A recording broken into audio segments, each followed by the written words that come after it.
रहमानिर्रहीम अस्सलाम वालेकुम viewers, welcome to my channel. तो आज हम बनाएंगे जिंगर फ्राइज़, जिसको हम बड़ी आसानी के साथ घर में तैयार करेंगे। तो इसके लिए हमने तकरीबन 500 ग्राम यानी कि आधा किलो पोटैटो लिए हैं। इनको हम अच्छे से पील कर लेंगे और इनको धो लेंगे और अच्छे से इनको हम खुश्क कर लेंगे।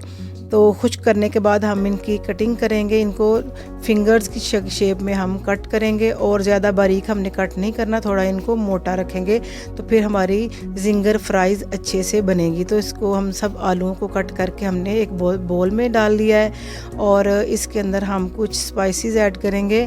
तो इसमें हम डाल लेंगे तकरीबन 1 टीस्पून इसमें हम ऐड करेंगे नमक का और हाफ़ टी स्पून इसमें जाएगा लाल मिर्च पाउडर का और तकरीबन 1 टीस्पून इसमें हम डालेंगे लहसुन पाउडर का यानी कि गार्लिक पाउडर।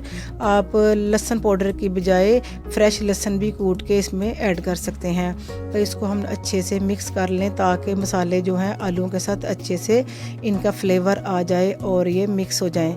तो इसके साथ हम डालेंगे और साथ ही साथ एक बोल लेंगे और इसके अंदर हम ऐड करेंगे एक अंडा लेंगे और 1/4 कप इसमें हम मिल्क जो हम घर में इस्तेमाल करते हैं वो इसके अंदर ऐड कर लेंगे और इसके अंदर और कोई भी स्पाइसेस वगैरह ऐड नहीं करेंगे। अच्छे से इसको बीट कर लेंगे।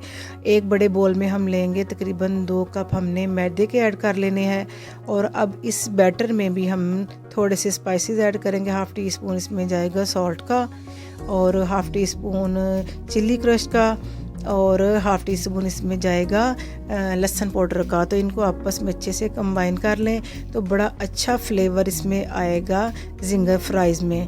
तो हम सारी फ्राइज़ को पहले इस मैदे के बैटर में अच्छे से इसकी कोटिंग करेंगे। तो इसकी कोटिंग मैदे में करने के बाद हम जो अंडे का बैटर तैयार किया है इसके अंदर हम तमाम फ्राइज़ को इसके अंदर डिप करेंगे ताकि मैदा अच्छे से इसके अंदर चिपक जाए और कोटिंग हमारी अच्छे से सेट हो जाए।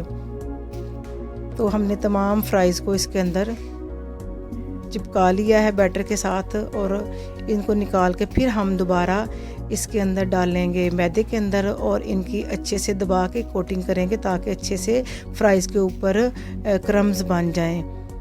तो बहुत अच्छे से इनकी हमने कोटिंग करनी है। ये देखें बड़े अच्छे से दबा दबा के करनी है।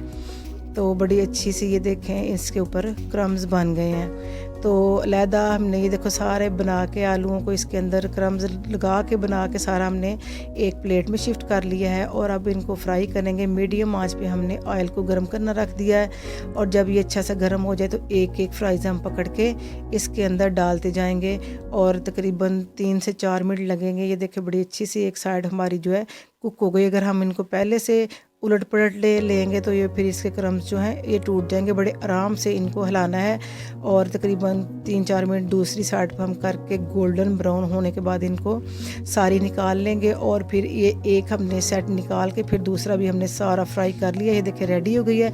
बड़ी अच्छी सी हमारी जिंगर फ्राइज़ घर पर ही तैयार हो गई है।